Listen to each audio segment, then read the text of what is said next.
Star उत्सव पर देखिए आपके चहीते शोज अब से डीडी फ्री डिश पर। सर्वप्रथम ज्ञान को पाने के लिए हम ज्ञान की देवी सरस्वती का आवाहन करेंगे।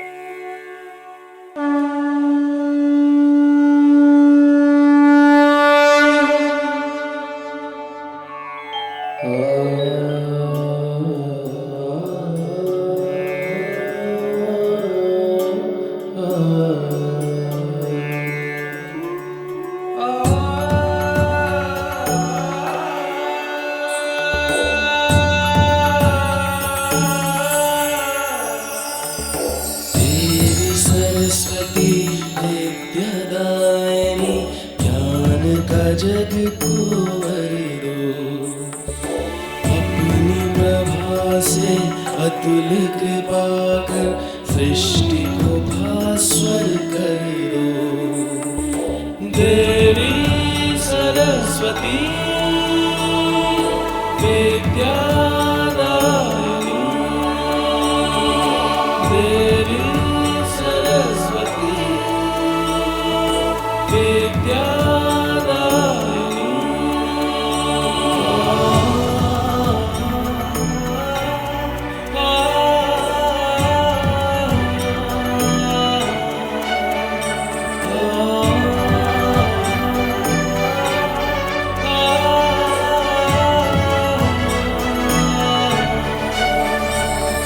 शुक्ला ब्रह्म विचार सार परमाधार, जगत व्यापिनी वीणा पुस्तक धारिणी भयदा, जाड्या अंधकार देवी सरस्वती विद्यादायिनी, देवी सरस्वती विद्यादायिनी।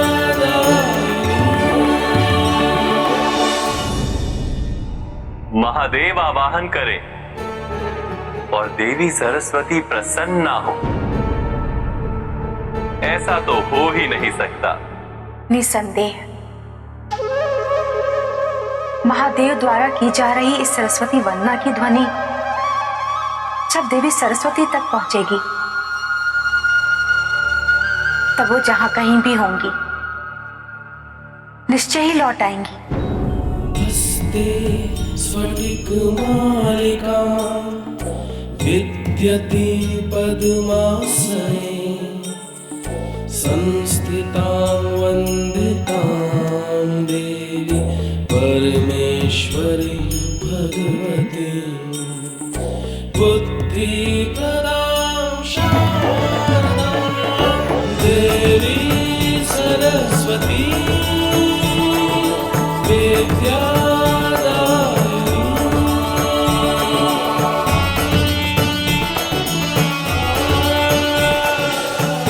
जय देवी जय जय, दिव्य ज्योति देवी जय जय, ज्ञान स्वरूपा हो जय जय, स्वरूपा हो जय जय, आत्म स्वरूपा हो जय जय, ब्रह्म स्वरूप देवी जय जय, महाविद्या देवी जय जय, महापुराण देवी जय जय।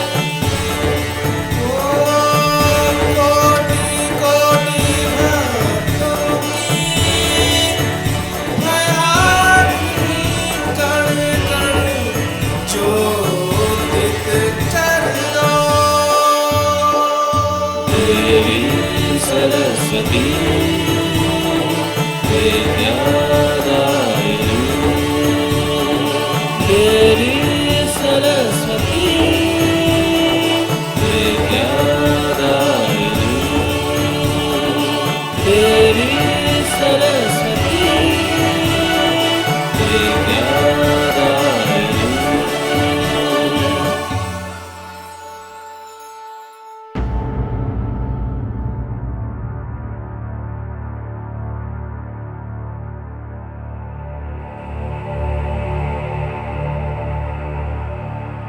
क्या हो रहा है यहाँ पे?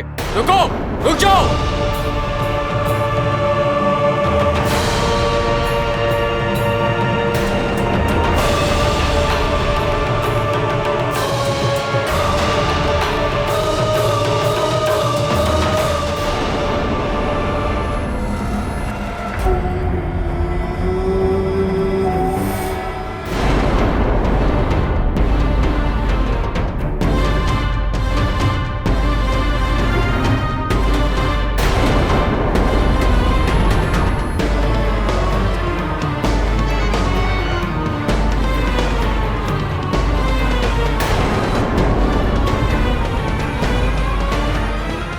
एक तो तुम हमारे राज्य के नहीं हो, ऊपर से तुमने हमारे सैनिकों पर आक्रमण करके सभी बाल श्रमिकों को मुक्त करने का दुस्साहस किया।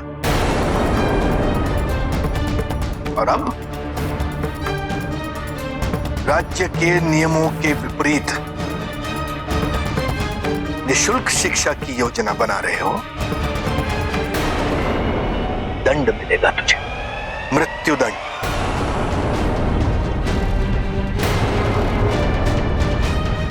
तप तप तप महातप, मृत्युदंड। नहीं आवाते नहीं, ये हमारे अतिथि हैं, इन्हें क्षमा कर दीजिए। दोष मेरा है, दंड मुझे दीजिए, इन्हें नहीं।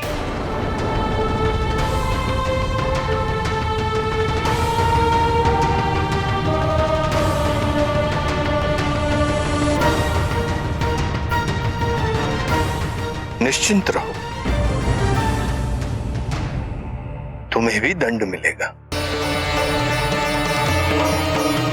अवश्य मिलेगा।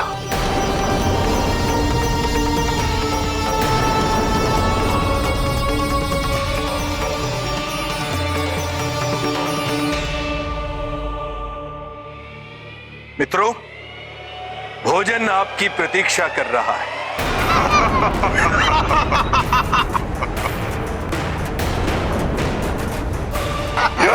रुक जाओ। दंड देने से पूर्व हमें अपराध तो बताइए।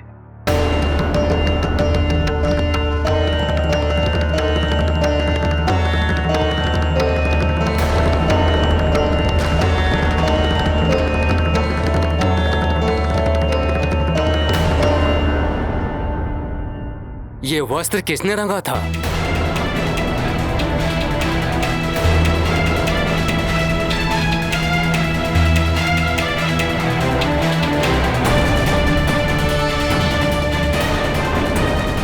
प्रतीत होता है महाराज को अच्छा नहीं लगा।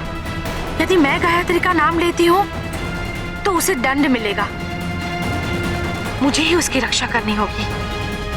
सोच क्या रही हो? कौन है वो स्त्री? वो जिसने ये बनाया है, वो तो कल रात को ही यहाँ से चली गई, किसी दूसरे नगर। ये आप क्या कह रही हैं?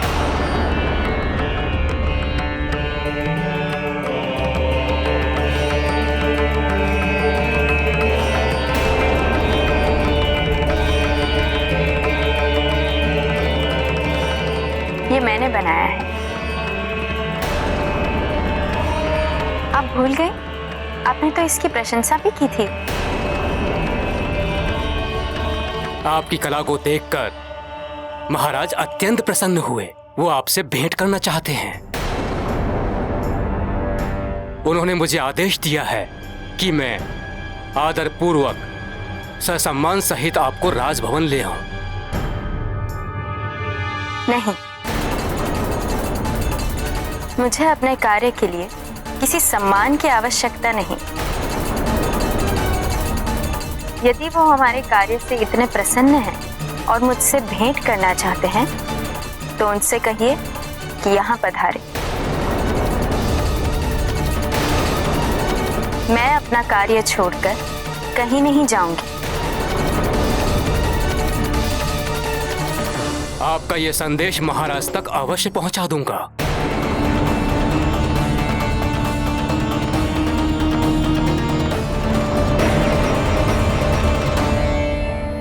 तुम बधिर हो, कदाचित तुम बधिर हो। मैंने अभी अभी तुम्हें तुम्हारा अपराध बताया। पुनः सुनना चाहते हो तो सुनो। तुमने निशुल्क शिक्षा देने के लिए पाठशाला की स्थापना की, जो इस राज्य के नियमों के विरुद्ध है।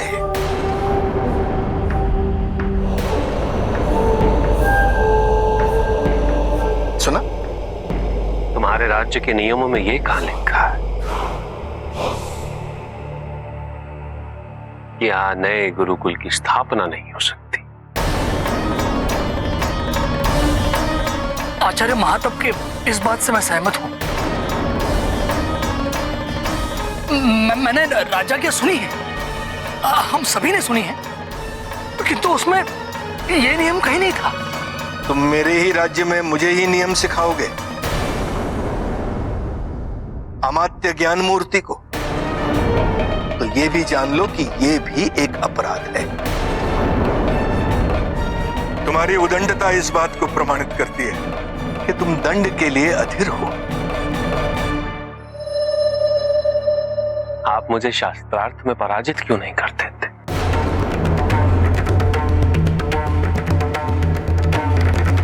इससे बड़ा दंड तो मेरे लिए कोई हो ही नहीं सकता। शास्त्रार्थ? तुम मुझे चुनौती दे रहे हो? अवसर दे रहा हूं मुझे दंडित करने का। उचित है, किंतु इस राज्य का एक नियम है, जो शास्त्रार्थ में पराजित होता है उसे मिलती है जल जल जल जल समाधि। स्वीकार्य है?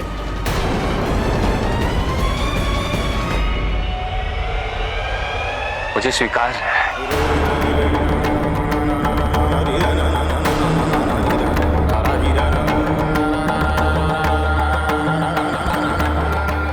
किंतु स्मरण रखिएगा, यदि आप पराजित हुए तो ये गुरुकुल सदैव यही रहेगा, निःशुल्क शिक्षा का केंद्र बनकर। स्वीकार है आपको? स्वीकार है। तो भेंट होगी। स्थान जल समाधि स्थल, समय आज संध्या काल। पहुंच जाना। अवश्य। तप तप तप मां तप।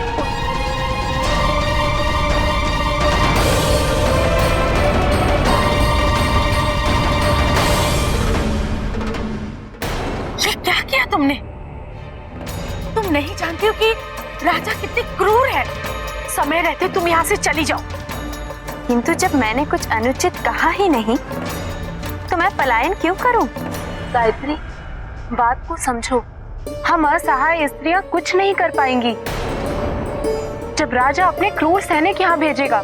असहाय? नहीं, हम असहाय नहीं। स्त्री अपने सम्मान की रक्षा स्वयं करने में सक्षम है।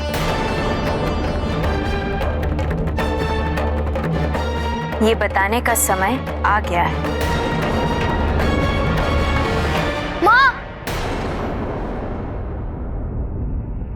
माँ, जानती हो क्या हुआ?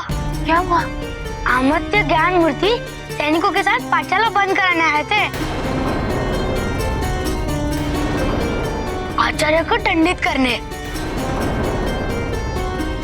अमात्य ने आचार्य को शास्त्रार्थ के लिए बुलाया है। शास्त्रार्थ?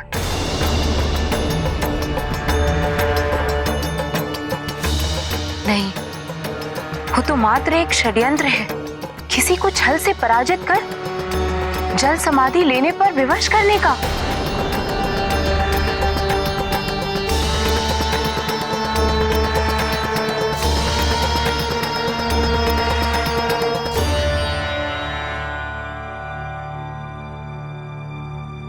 चिंता ना करो, छल कपट को एक न एक दिन सत्य के आगे पराजित होना ही पड़ता है।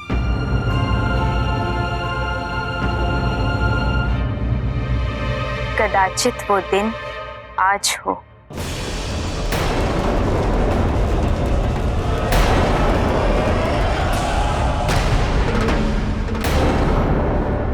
महादेव एवं देवी पार्वती दोनों ही अपनी अपनी भूमिका पूर्ण रूप से निभा रहे हैं। एक और देवी पार्वती नारी शक्ति का महत्व समझा रही हैं, तो दूसरी ओर महादेव पुरुषों को आत्मविश्वास का। अब प्रतीक्षा है तो केवल देवी सरस्वती के लौटने की, जिसकी प्रक्रिया महादेव ने पहले ही आरंभ कर दी है और बहन पार्वती के सहयोग से वो इस उद्देश्य को शीघ्र ही पूर्ण कर लेंगे।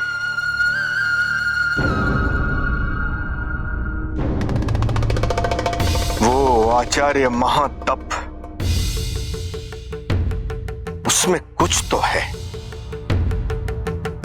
है महाराज। उसकी दृढ़ता, उसका आत्मविश्वास मुझे व्याकुल करता है। किंतु उसने राज्य के नियमों के विरुद्ध गुरुकुल स्थापित करने का दुस्साहस किया। उसे रोकना होगा, अन्यथा वो प्रजा का नायक बनकर उभरेगा। पहली बार ऐसा हुआ है कि किसी ने मुझे, आचार्य ज्ञान मूर्ति को, शास्त्रार्थ की चुनौती दी है। तो आज ये अमात्य ज्ञान मूर्ति इस बात को सुनिश्चित करेगा कि वो उसे जल समाधि लेने पर विवश कर दे।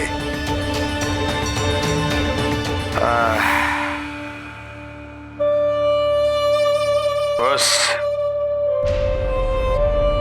अग्नि चित्र बनाने वाली स्त्री का कुछ पता चला?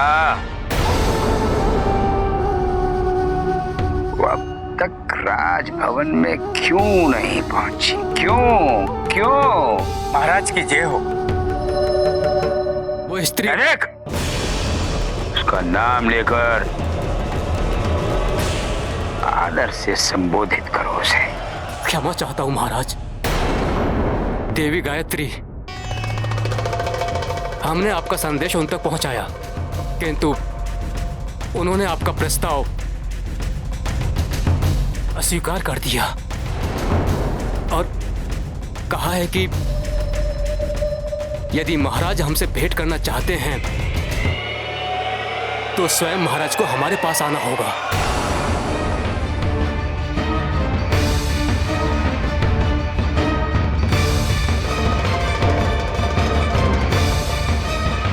यही है वो।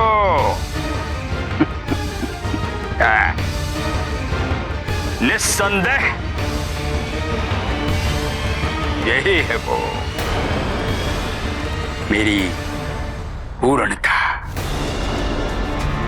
जाऊंगा।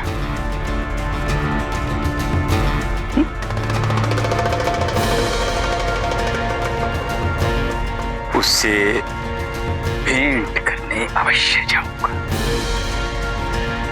और अपने प्रेम से मोहित कर उसे राजभवन में लाऊंगा,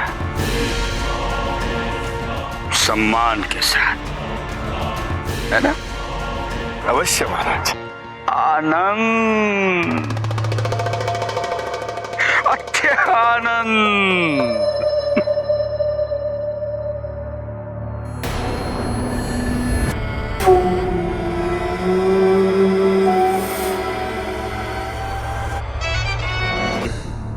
देवी सरस्वती के मौन होने के कारण समस्या समस्त संसार पर प्रत्यक्ष हो रही है। केवल मनुष्य ही नहीं, देवी देवता भी इससे प्रभावित हुए हैं।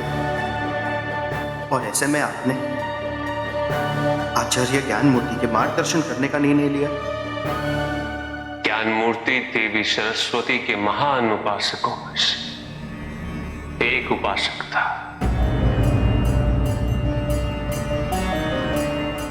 उसकी प्रतिष्ठा न केवल इस राज्य में, अभी तो अनेक राज्यों में फैली हुई है। जानते हो गणेश, सभी उसकी भक्ति का अनुसरण करते थे। ज्ञान मूर्ति के विचारों से कई राज्यों की नीतियां